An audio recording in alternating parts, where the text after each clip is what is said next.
नमस्कार, आप देख रहे हैं न्यूज स्पेशल और मैं हूं आपके साथ निशी भाटिया। जम्मू कश्मीर के पहलगाम हमले के बाद पाकिस्तान पर सेना की कार्रवाई और बाद में सीज फायर के बाद देश में सत्ता पक्ष और विपक्ष के बीच बयानबाजी शुरू हो चुकी है। चर्चा इस बात पर हो रही है कि सिर्फ पाकिस्तान के अधिकारी के कहने पर सीज फायर पर सहमति बनी या फिर बात कुछ और है। विपक्ष विशेष सत्र की मांग कर रही है, जिस पर अब तक बीजेपी की कोई भी प्रतिक्रिया सामने नहीं आई है। रिपोर्ट देखिए।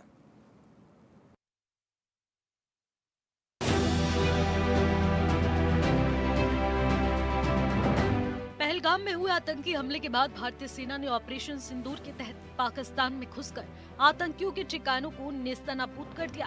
देश के नाम संबोधन में पीएम मोदी ने पाकिस्तान को सीधा संदेश दिया कि अब जब बात होगी तो आतंकवाद और पीओके को लेकर ही होगी। इस बीच बीजेपी ने देश भर में तिरंगा यात्रा निकालने की बात कही है। उत्तराखंड भाजपा प्रवक्ता कमलेश रमन का कहना है कि भारतीय सेना पर हमें नाज है। उन्होंने ऑपरेशन सिंदूर में अपना पराक्रम दिखाया और भारतीय सेना के ऑपरेशन सिंदूर की सफलता को लेकर 14 मई को पूरे देश में भाजपा तिरंगा यात्रा निकालेगी। साथ ही देश से आतंकवाद खत्म किया जाएगा और उसका संदेश देने का काम किया जाएगा। भारत ने पाकिस्तान को जवाब देने का काम किया। मुझे लगता है कि भारत के लिए बहुत ही गर्व की बात है, बहुत ही गौरव की बात है और अपनी सेना पे हमें नाज है, जिनके बलबूते पर पाकिस्तान के 9 आतंकवादी जो उनके स्थान थे उनको डैमेज करने का काम किया, उनको नस्ते-नाबूद करने का काम किया। इसीलिए भारतीय जनता पार्टी का संगठन, क्योंकि प्रदेश की और देश की जनता खुशी में है और इसीलिए तिरंगा यात्रा निकाल करके इस खुशी का इजहार करेगी कि जो हमने पाकिस्तान पर अपनी जीत को दर्ज किया है, क्योंकि हमारा मकसद केवल और केवल आतंकवाद को खत्म करना था और आतंकवाद के जितने ठिकाने थे उन पर अटैक करने का काम भारत की हमारी सेना ने किया। तो मुझे लगता है बहुत ही गर्व की बात है और इसीलिए तिरंगा यात्रा निकल रही है, क्योंकि सभी देशवासियों के मन में उनके भाव, उनकी भावना बहुत ही भावनात्मक है और बहुत ही गर्व का क्षण है ये हमारे लिए। इसमें कोई शक नहीं है कि देश की सेना पर देश की जनता को पूरा भरोसा है, लेकिन ये इस बात पर यकीन नहीं हो रहा है कि किसी के कहने पर सीज फायर पर बात बन गई। अल्मोड़ा में पूर्व विधानसभा अध्यक्ष गोविंद सिंह कुंजवाल ने पहलगाम में हुए आतंकी हमले और उसके बाद किए गए सीज फायर पर केंद्र सरकार से इस मुद्दे पर विशेष सत्र बुलाने की मांग की है। उन्होंने कहा कि सरकार ने हमले के बाद जो भी कार्रवाई की और फिर सीज फायर का निर्णय लिया गया, उन सभी पहलुओं पर गंभीरता से विचार और चर्चा की जरूरत है। तो ये आतंकवाद की घटना हुई, जिसमें हमारे पर्यटक निर्दोष मारे गए, उसको लेकर के उसके बाद जो घटनाएं हुई और जिस तरह से सीज फायर हुआ, इन सब बिंदुओं पर गंभीरता से चर्चा करने की आवश्यकता है और सोचने की आवश्यकता है सबको, और उसका एक जो वास्तविक निर्णय इसमें होना चाहिए कि इस कारण ये चीज़ हुई है।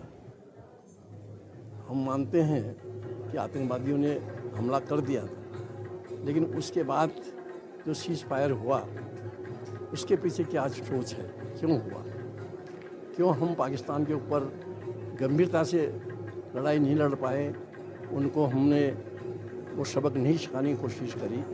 ये एक मुद्दा है, इस पर पूरे देशवासियों को गहन चिंतन मनन करना चाहिए और हमारे नेता माननीय राहुल गांधी जी स्पेशल सत्र की मांग कर रहे हैं। कांग्रेस नेता गोविंद सिंह कुंजवाल ने कहा कि केंद्र सरकार को सीज फायर के पीछे की सोच को जनता के सामने स्पष्ट करना होगा।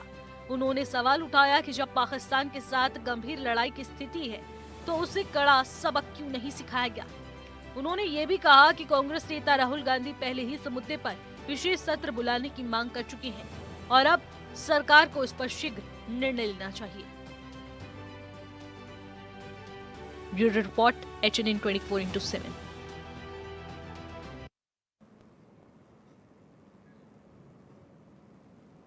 ऑपरेशन सिंदूर की सफलता से सेना पर गर्व तो है। सोशल मीडिया में सीज फायर पर कई सवाल उठ रहे हैं। विपक्ष कह रहा है कि विशेष सत्र में चर्चा की मांग है। सीज फायर का फैसला कितना सही है, कितना गलत है, लगातार विपक्ष भी सवाल उठ रहा है और ऐसे में उनका कहना है कि इस बात को लेकर एक विशेष सत्र बुलाया जाए और उसमें स्पष्ट किया जाए कि आखिरकार सीज फायर पर सहमति कैसे बन पाई है, आखिरकार इस निष्कर्ष तक आने की नौबत कैसे पड़ी क्या वो बातचीत रही। लेकिन आखिरकार इस बातचीत को लेकर जो संदेह पैदा हो रहा है, इस पर ज्यादा जानकारी भी ले लेते हैं। योगेश आर्या हमारे संवाददाता सीधे फोन लाइन के जरिए नहीं बल्कि लाइव सीधे हमारे साथ जुड़ चुके हैं। योगेश, देखिए, ऑपरेशन सिंदूर की सफलता से सेना पर गर्व है, सोशल मीडिया में सीज फायर भी ट्रेंड कर रहा है। विपक्ष कह रहा है कि विशेष सत्र बुला लेना चाहिए क्योंकि इस पर बातचीत करनी बहुत ज्यादा जरूरी है कि आखिरकार उस समय वो क्या बातचीत हुई जिसके चलते सीज फायर करना पड़ा और इसको लेकर सहमति एकदम से बन गई। देखिए, बिल्कुल निश्चित, जिस तरह से आपने कहा कि जो इस तरह से ये सीज़ फायर जो है ट्रेंडिंग कर रहा है सोशल मीडिया पर, बिल्कुल पहलगाम की घटना होती है और पहलगाम की घटना के बाद जिस तरह से ऑपरेशन सिंदूर चलाया जाता है, ऑपरेशन सिंदूर के बाद भारत और पाकिस्तान के बीच तनाव बढ़ता है और दोनों तरफ से सीज़ फायर होता है। और ऐसे में जिस तरह से सीज़ फायर हुआ, उसके बाद चलते हुए लगातार गोलाबारी हुई, कई ड्रोन्स गिराए गए, कई मिसाइल गिराई गई और लगातार जिस तरह से देखा हमने कि कार्रवाई जो है भारतीय सेना की ओर से जो है पूरी की गई और उसके में कहीं ना कहीं पाकिस्तान जो है वो हताश निराश दिखाई दिया। और ऐसे में जिस तरह से पूरा प्रकरण चला, उस दौरान जो है फिर एकदम से सूचना आती है कि आज जो है सीज फायर लागू कर दिया गया है और दोनों देश संघर्ष विराम लगा दिया गया है। और इसको लेकर के जिस तरह से डोनाल्ड ट्रंप यानी कि अमेरिकी राष्ट्रपति ने जो है इस पर जो है एक्स पर पोस्ट करते हुए कहा कि इसको लेकर मैंने दोनों देशों से बातचीत की और दोनों देशों की बातचीत के बाद इसमें दोनों देशों की सहमति बनी है। और उसके साथ ही दूसरी और जिस तरह से सीज फायर को लेकर सोशल मीडिया पर ट्रेंडिंग चल रहा है कि सीज फायर आखिरकार लागू क्यों किया गया, क्या वजह रही, किसके बीच ये सहमति बनी है, आखिरकार अगर वहाँ के जो अधिकारी है पाकिस्तान के उनसे यहाँ बात हुई है तो क्या बातचीत हुई है और किन पर सहमति बनी है, कौन वो बिंदु थे। इसी के साथ साथ जिस तरह से कहा जा रहा है कि वहाँ पर डोनाल्ड ट्रंप ने कहा कि मैंने इनको दबाव में लिया, वहाँ से व्यापार को लेकर के दबाव में लिया, उसके बाद मैंने इनको इस युद्ध को विराम कराया है, तो वो भी एक वजह बन रही है।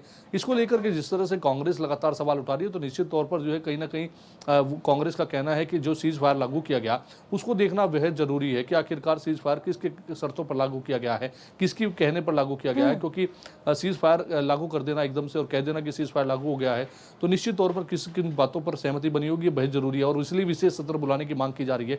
उनका कहना है कि विशेष सत्र बुलाना चाहिए और विशेष सत्र में ये तमाम जो सवाल हैं विपक्ष के उनका जवाब देना चाहिए। इसके साथ साथ उन्होंने कहा कि अगर विशेष सत्र नहीं बुलाया जाता तो सर्वदलीय बैठक होनी चाहिए, सर्वदलीय बैठक में तमाम लोग हों, उसमें वहां पर प्रधानमंत्री भी मौजूद रहें और प्रधानमंत्री ये बताएं कि आखिरकार किस कारणों पर सीज फायर लागू किया गया है। क्योंकि देखिए, सीज फायर लागू करना, एकदम से युद्ध विराम की घोषणा कर देना, उसके बावजूद भी हमने देखा कि छुटपुट घटनाएं पाकिस्तान की ओर से हुई, लेकिन कुछ देर बाद जो है तमाम चीजें सामान्य होने स्थिति में आ गई। उसके बाद जो है लगातार जो है सोशल मीडिया पर सीज फायर हो रहा है। जैसे से देश के नाम जो संबोधन रात प्रधानमंत्री ने किया उसमें जिस तरह के बिंदु उन्होंने उठाए, उसके बावजूद भी लगातार जो है सोशल मीडिया पर प्रधानमंत्री से सवाल जो है लगातार लोग कर रहे हैं। उन्हीं सवालों को लेकर कांग्रेस भी अब जो है हमलावर दिखाई दे रही है। ये कांग्रेस जो उस समय जब भारत पाकिस्तान के बीच युद्ध हो रहा था तो सरकार के साथ देने की बात कर रही थी, सरकार के साथ खड़े होने की बात कर रही थी, कह रहे थे कि हर परिस्थितियों में हम सरकार के साथ हैं। लेकिन अब जिस तरह से युद्ध विराम, संघर्ष विराम की बात हुई है, वे सीज फायर लागू किया गया है तो उसको लेकर जैसे सोशल मीडिया पर लगातार सवाल उठ रहे हैं तो कहीं ना कहीं अब कांग्रेस ने भी सवाल उठाने शुरू कर दिए। और लेकिन योगेश, बड़ी बात तो ये है ना, बीजेपी की तरफ से कोई प्रतिक्रिया इसको लेकर सामने नहीं आई। विशेष सत्र बुलाया जा रहा है, उसकी मांग की जा रही है, लेकिन ऐसे में अगर देखें मोदी सरकार की तरफ से कोई भी टिप्पणी नहीं है, सीधा तिरंगा यात्रा निकालने की बातचीत की जा रही है। हमने देखा कि राष्ट्र के नाम संबोधन भी प्रधानमंत्री द्वारा किया गया, उसमें भी तमाम मुद्दों पर बातचीत की गई कि ऑपरेशन सिंदूर की सफलता किस प्रकार रही, पाकिस्तान को कितना करारा जवाब दिया, एक्ट टू वॉर के तहत क्या होगा, आगे आने वाली परिस्थितियों से किस तरीके से निपटा जाएगा। लेकिन जो मेन पॉइंट है कि विशेष सत्र बुलाए जाए और उसके बाद उन तमाम मुद्दों पर बातचीत की जाए, लेकिन इससे क्यों टाल मटोल की जा रही है? हाँ बिल्कुल, देखिए जिस तरह से देश के नाम संबोधन किया गया उसमें तमाम चीज़ें बिल्कुल कही गई थी और उसमें यह भी कहा गया कि आने वाले वक्त में अगर पाकिस्तान किसी तरह की हरकतें करता है तो उसको किस तरह से आने वाले वक्त में जवाब दिया जाए।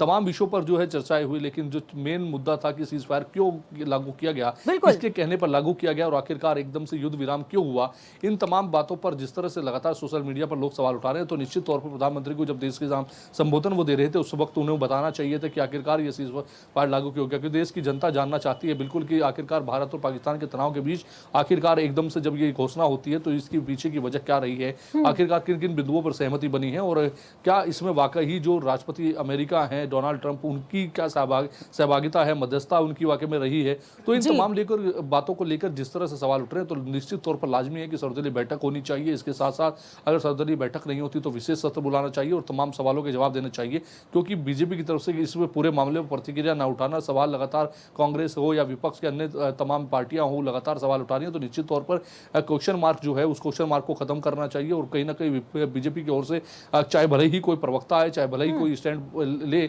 लेकिन आना चाहिए एक ऐसा ऑफिशियल जो बयान आना चाहिए, ताकि जो है इस पूरे बिंदु पर जो है क्वेश्चन मार्क लगा वो हटे और तमाम लोगों को पता चले कि आखिरकार सीज फायर लागू किया गया था, किन शर्तों पर किया गया था, क्या वजह रही थी। जी बिल्कुल योगेश, हम यही चाहते थे, क्योंकि सिर्फ विपक्ष ही नहीं चाहता कि ये विशेष सत्र बुलाया जाए, एक आम जनता भी जानना चाहती है कि आखिरकार सीज फायर क्यों लागू किया गया। पहलगाम जैसी आतंकवादी घटना हम लोगों ने देखी जहां पर बेकसूर लोगों को मार दिया जाता है। 26/11 वाला हमने हादसा देखा था, किस प्रकार से आतंकवादियों की घुसपैठी के कारण कितने लोगों को मारा था, और उसके बाद भी ऐसे तमाम आतंकवादी गतिविधियां चलती ही रहती है पाकिस्तान के द्वारा।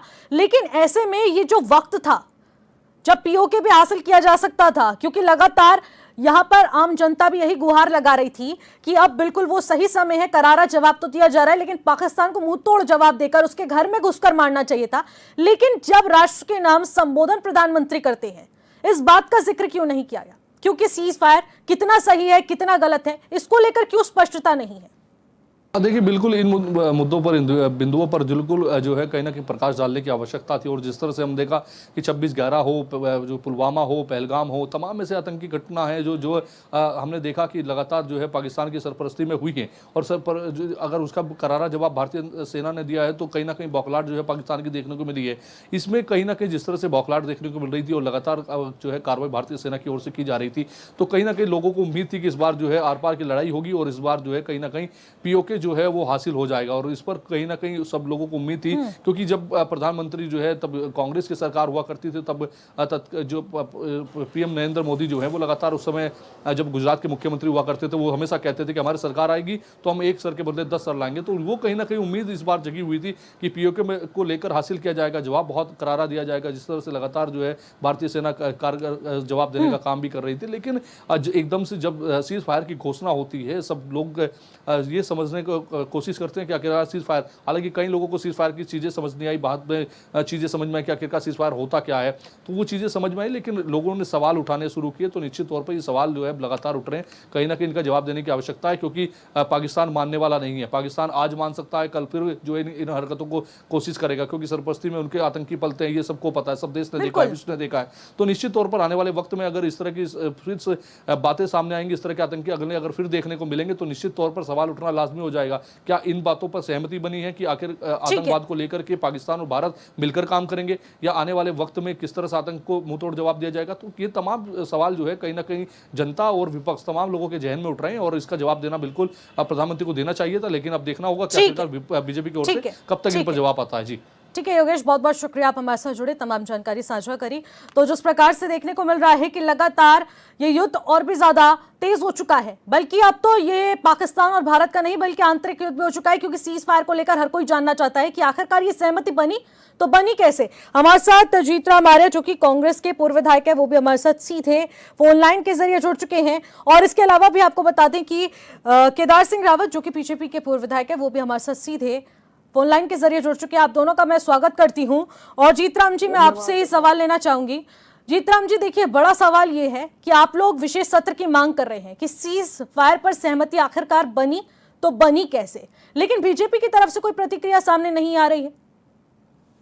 देखिए, जब पाकिस्तान ने इस तरह की आतंकवादी हरकतें भारत के साथ की, और निश्चित रूप से सब पार्टी, पूरा देश एक मत होकर के सर्वदलीय बैठक हुई, सर्वदलीय बैठक में ये निर्णय हुआ कि हमको पाकिस्तान से बदला लेना चाहिए, हमको पाकिस्तान का आतंकवादी ठिकाने को खत्म करना चाहिए, सबका। और तीनों सेनाओं के जनरल्स भी उसमें उनकी भी बैठक बुलाई गई, तमाम ये निर्णय लिया गया। लेकिन जब सीज फायर की बात आती है तो कोई तीसरा देश मध्यस्थता की बात कर रहा। कल आपका तमाम टीवी चैनलों के नीचे चल रहा है कि ट्रंप ने कहा कि मैंने भारत और पाकिस्तान की लड़ाई को सीज फायर करा दिया है। तो क्या हमारी मध्यस्थता तीसरा देश हमारी मध्यस्थता करेगा? हम शुरू से ही, हमारा कांग्रेस का मानना है कि कोई भी देश कश्मीर के मामले में, भारत और पाकिस्तान के मामले में कोई भी देश उसमें मध्यस्थता नहीं करेगा।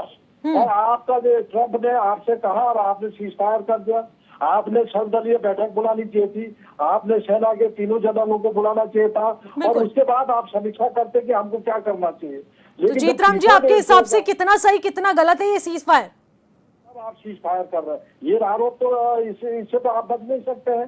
भाई भारतीय जनता पार्टी के लोग भले ही महिमामंडित कर दें, किसी तरह की महिमामंडित कर दें, लेकिन जिस तरह से तीसरे देश के कहने पर आपने सीज फायर रोका, वहाँ पे पाकिस्तान में मुंबई ब्लास्ट हुआ, पुलवामा हुआ, आपका पहलगाम हो गया, तमाम बार इसको तो एक बार तो पाकिस्तान को सबक सिखाना ही चाहिए था। बिल्कुल बिल्कुल उसके लिए जो हमको पाकिस्तान के जितने आतंकवादी, आप कह रहे हैं कि हम पाकिस्तान को चेता देंगे, आप पाकिस्तान, अरे बोल के थोड़े होता है, आपको करना चाहिए, एक्शन में आगे तो करना चाहिए। पाकिस्तान के जितने ठिकाने थे आतंकवादी खत्म करना, क्या पाकिस्तान के आपके सीज फायर से पाकिस्तान चुप हो जाएगा?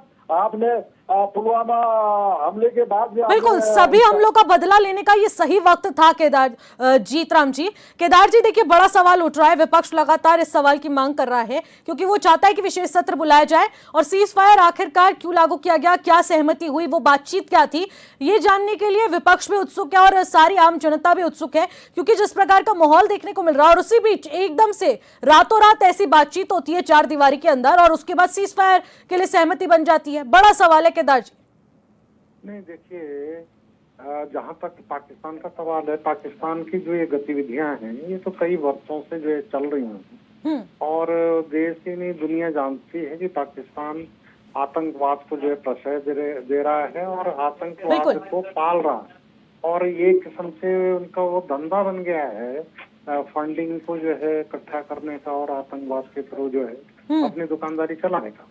तो ये जो अभी पहलगाम में जो बहुत ही दर्दनाक हादसा हुआ, घटना हुई, ये बहुत ही दुर्दांत आतंकवादियों का जो कारनामा था, उसकी बिल्कुल पूरी तैयारी के साथ ठोस जवाब दिया गया और जो 9 आतंकवादी ठिकानों को ध्वस्त किया गया। लेकिन केदार जी, बड़ा सवाल ये ना, सीज फायर लागू तो कर दिया गया, लेकिन इसके पीछे जो सहमति बनी वो बातचीत क्या थी, उसको लेकर विशेष सत्र बुलाया जा रहा है। बीजेपी की तरफ से कोई प्रतिक्रिया नहीं है।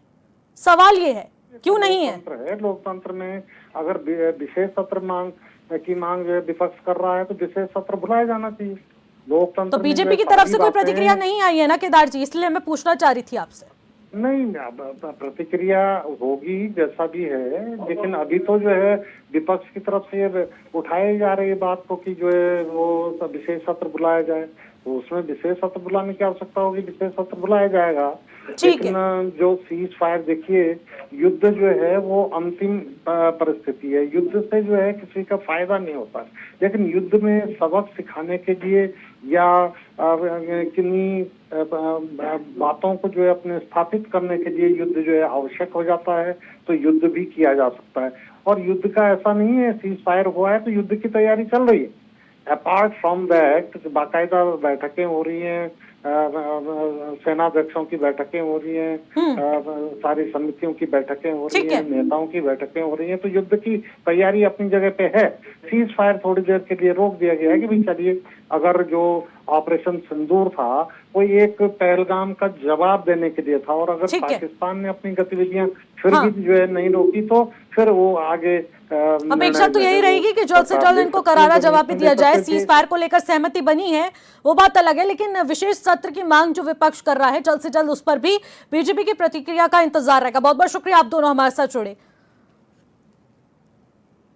अब उत्तराखंड में राजधानी देहरादून में रिस्पना बिंदाल नदी पर बनने वाले एलिवेटेड रोड के लिए मकानों को तोड़ने की तैयारी की जा रही है। इसके लिए सर्वे कर उन मकानों को चिन्हित कर लाल निशान लगाया जा रहा है, लेकिन विपक्ष का कहना है कि वर्षों से एलिवेटेड रोड की चर्चा हो रही है, लेकिन अब तक इस चर्चा से कुछ नहीं हुआ है। अगर मकानों को तोड़ना है तो पहले सरकार विस्थापन की व्यवस्था करे। रिपोर्ट देखिए।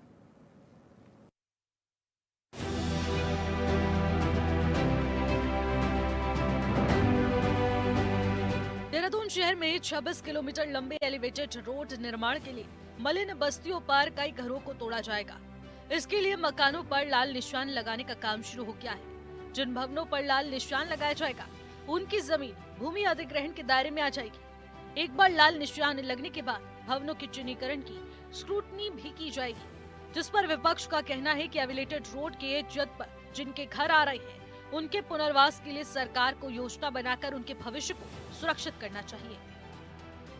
एलिवेटेड रोड को लेकर के पिछले 8 सालों से सरकार की ओर से बार बार बयानबाजी सामने आई है, लेकिन एलिवेटेड रोड आज तक तो धरातल पे उतरा नहीं है। अधिकारी भी बार बार जा कर के वहाँ पर सर्वे करते हैं। तमाम दावे एलिवेटेड रोड को लेकर के भाजपा के विधायक, भाजपा के मंत्री, भाजपा की सरकार और अधिकारी करते हैं, लेकिन एलिवेटेड रोड है कहाँ? क्योंकि शहर में जाम की समस्या से पूरे शहरवासी परेशान हैं। बाहर से आने वाले लोगों को परेशानी का सामना करना पड़ता है। जहां 10 मिनट में पहुंचा जा सकता है, वहां 2-2 घंटे का समय लग रहा है। प्रदेश कांग्रेस के प्रवक्ता शीशपाल सिंह बिष्ट ने कहा कि एलिवेटेड रोड की बात सामने आई, मगर वो धरातल पर नहीं उतरी। उन्होंने कहा कि अधिकारी बार बार जाकर वहां पर सर्वे कर रहे हैं, मगर जाम की समस्या से पूरे शहरवासी परेशान हैं। वहीं भाजपा के तमाम नेता रोड को लेकर दावे कर रहे हैं, पर जहां 10 मिनट में पहुंचा जा सकता है, वहाँ 2-2 घंटे लग रहे हैं। उन्होंने कहा कि चर्चा तो बहुत पहले से हो रही है, लेकिन अब तक इस पर बहुत ज्यादा काम नहीं किया गया। एलिवेटेड रोड पर युद्ध स्तर पर काम होना चाहिए, लेकिन एलिवेटेड रोड की जद में जिन लोगों के घर आ रहे हैं, क्योंकि वो सारे के सारे गरीब लोग हैं, बस्तीवासी हैं, उनके पुनर्वास की योजना सरकार को पहले बनानी चाहिए। उनका पुनर्वास किया जाए, उनके जो है भविष्य को सुरक्षित किया जाए। उसके बाद निश्चित तौर पर एलिवेटेड रोड पर काम करना चाहिए। वैसे भी सरकार बहुत देर कर चुकी है और अब बयानबाजी से हट करके पुनर्वास की योजना सरकार सामने लाई और एलिवेटेड के काम को आगे बढ़ाए। देहरादून में रिस्पना और बिंदाल नदियों किनारे हजारों मकान बसे हुए हैं। राजधानी में कुल 129 मलिन बस्तियां चिन्हित हैं, जिन पर 40,000 से ज्यादा मकान बनाए हुए हैं। कई बार हाईकोर्ट तो कई बार एनजीटी ने अतिक्रमण हटाने का आदेश दिया, लेकिन आदेश के बाद बहुत ज्यादा कार्रवाई नहीं की गई। अब प्रस्तावित एलिवेटेड रोड के लिए सर्वे का काम किया जा रहा है, जिसमें हजारों मकानों पर बुलडोजर चल सकता है, लेकिन क्या ये आसान होगा? Bureau report, HN 24/7। तो देहरादून में प्रस्तावित एलिवेटेड रोड की चर्चा तेज हो चुकी है। एलिवेटेड रोड की जद में आ रहे हजारों मकानों को विपक्ष कह रहा है कि विस्थापन की पहले व्यवस्था बनाई जाए और उसके बाद ही यहां से इस पर बुलडोजर चलाया जाए। लेकिन ऐसे में बड़ा सवाल ये उठ रहा है कि मलिन बस्तियों में बुलडोजर चलाना क्या इतना ज्यादा आसान रहेगा? एलिवेटेड रोड का ये जो काम है वो काफी पहले से चला आ रहा है, सर्वे किए जाते हैं, लेकिन आखिरकार धरातल पर काम क्यों नहीं दिख रहा है? इसी पर ज्यादा जानकारी ले लेते हैं। समृद्ध मिश्रा हमारे संवाददाता सीधे हमारे साथ लाइव जुड़ चुके हैं। समृद्ध, देखिए देहरादून में प्रस्तावित एलिवेटेड रोड की चर्चा तेज हो चुकी है। विपक्ष कह रहा है विस्थापन की पहले व्यवस्था बनाई जाए, उसके बाद बुलडोजर की कार्रवाई की जाए, लेकिन ऐसे में क्या सरकार के लिए आसान रहने वाला है? जी निशा, जिस तरीके से हम जानते हैं कि देखिए पूरे देहरादून के अंदर जाम को लेकर एक स्थिति जो है वो काफ़ी ज़्यादा महत्वपूर्ण थी कि देखिए जाम की समस्या जो है हर व्यक्ति को यहाँ सहनी पड़ती थी। उसके बाद सरकार ने फैसला लिया कि देखिए हम एलिवेटेड रोड का निर्माण करेंगे, जहाँ पर रिस्पना और बिंदाल नदी के किनारे जो है पूरा एलिवेशन का कार्य जो है सौंपा गया। जहाँ नदी, अगर बिंदाल नदी की बात करी जाए तो तकरीबन 15 किलोमीटर का जो इलाका है वहाँ एलिवेटेड रोड बनाई जाएगी और रिस्पना के किनारे तकरीबन 11 किलोमीटर का इलाका है, वहाँ जो है एलिवेटेड रोड बनाने की बात की जा रही थी। वहीं जो अधिग्रस्त करने की बात सामने आ रही थी, जिसका जो न्यायाधीश न्यायालय के हिसाब से जो पूरा मामला था वो नगर निगम को सौंपा था कि देखिए आप जो हैं इसकी पूरी रिपोर्ट तैयार कर हमें पेश करेंगे। ऐसे में नगर निगम के काफ़ी सारे अधिकारियों ने, जो उच्च स्तरीय अधिकारी हैं कि राज्य सरकार के, उनके साथ बैठक भी करी है। हालांकि अभी तक इसका कोई निर्णय नहीं लिया गया, लेकिन जो लोक निर्माण विभाग है उनके जो अध्यक्ष हैं राजेश शर्मा, उन्होंने साफ तौर पर कहा था कि देखिए हमारे जो अधिकारी हैं वो लगातार इस पूरे मसले को लेकर सर्वे कर रहे हैं और जैसे ही सर्वे कंप्लीट हो जाएगा उसमें पता लग जाएगा, उसी के बाद हम आगे निर्माण कार्य का जो कार्य है वो आरंभ करेंगे। लेकिन इसमें देखिए राजनीति इस तरीके से गर्मा गई है कि कांग्रेस लगातार ये कह रही है कि देखिए ये सब बातें आपको फैसला लेने से पहले सोचना चाहिए था, क्योंकि अगर आप एकदम से निर्माण कार्य शुरू कर देंगे तो जो लोग वहाँ रह रहे हैं, चाहे कच्चे मकान हो चाहे पक्के मकान हो, क्योंकि देखिए तकरीबन अगर मलिन बस्ती की बात करी जाए 129 मलिन बस्तियों में तकरीबन 40,000 आशियाने हैं। और वहीं अगर देखिए बिंदाल और रिस्पना नदी किनारे जो फ्लाईओवर जो एलिवेटेड रोड बन रहे हैं वहाँ पर तकरीबन 2619 आशियाने ऐसे हैं जो कच्चे और पक्के मकान के तहत अधिग्रस्त किए जाने हैं। ऐसे में विपक्ष भी लगातार ये सवाल उठा रहा था कि देखिए अगर आप इनको हटाएंगे तो आखिरकार इनका पलायन कहाँ करेंगे, इनको दोबारा रीसेटल कहाँ करेंगे? बिल्कुल बिल्कुल समृद्ध, लेकिन ये तो काफी लंबे समय पहले की बात है। ये प्रस्ताव तो कब का यहाँ पर पारित हो चुका था। सर्वे रिपोर्ट्स मांगी जा रही हैं, सर्वे करने को लेकर तमाम अधिकारी मलिन बस्तियों में पहुंचते हैं, चिन्हीकरण होता है, लेकिन अभी तक सिर्फ सर्वे ही क्यों? धरातल पर कोई काम क्यों नहीं दिख रहा है? देखिए बिल्कुल, ये बिल्कुल सही बात आपने बहुत अच्छा प्रश्न उठाया कि धरातल पे देखिए कई सारी चीज़ें ऐसी हैं जो नज़र नहीं आ रही हैं अभी भी। क्योंकि आप ये मान के चलिए, अगर मैं रिस्पना नदी के इलाके की बात करूँ, तकरीबन 44 हेक्टेयर का इलाका ऐसा है जो जी। अधिग्रस्त होने वाला है। और अगर बिंदाल नदी के किनारे के आसपास का इलाका बताऊँ तो तकरीबन 43 हेक्टेयर का इलाका ऐसा है जिसको अधिग्रस्त करने की बात सामने आ रही थी। हालाँकि जो रिपोर्ट सौंपने की बात की गई है, वो रिपोर्ट भी अभी तक कितनी उसकी कार्रवाई आगे बढ़ी है, उस पर भी कोई खास जो प्रतिक्रिया है वो नगर निगम की ओर से नहीं आई है सामने। उसमें भी कोई ये आंकड़ा नहीं दिया गया कि देखिए हम कितने प्रतिशत तक कार्य में सफल रहे हैं। और यही चीज़ को बार बार गोल घुमाया जा रहा है कि देखिए जैसे ही सर्वे कंप्लीट होगा, आगे की कार्रवाई शुरू कर दी जाएगी। लेकिन आगे की कार्रवाई शुरू होगी, कब होगी, कैसे होगी, ये सिर्फ और सिर्फ एक सवाल क्यों बना हुआ है? क्योंकि मलिन बस्तियों में अगर बुलडोजर चलने वाला है तो ऐसे में एक्शन लेने के वक्त तो तुरंत यहाँ पर बुलडोजर की कार्रवाई की जाएगी, लेकिन उससे पहले नोटिस देना बहुत ज्यादा जरूरी होता है। समृद्ध, बहुत बहुत शुक्रिया तमाम जानकारी के लिए, हमारे साथ जुड़ने के लिए। फिलहाल न्यूज स्पेशल में जिस तरीके से देखने को मिल रहा है कि मलिन बस्तियों को लेकर तमाम ऐसे सवालात उठ रहे हैं, लेकिन अब उत्तराखंड में चारधाम यात्रा का भी रुख करेंगे। चारधाम यात्रा जारी है जिसमें प्रत्येक दिन हजारों की संख्या में देश दुनिया के तीर्थ यात्री शामिल हो रहे हैं। बीजेपी विधायक का दावा है कि सरकार की व्यवस्थाओं से यात्री बहुत ज्यादा खुश हैं। केदारनाथ से बीजेपी के विधायक का क्या कुछ कहना रहा, इस रिपोर्ट के जरिए देखते हैं।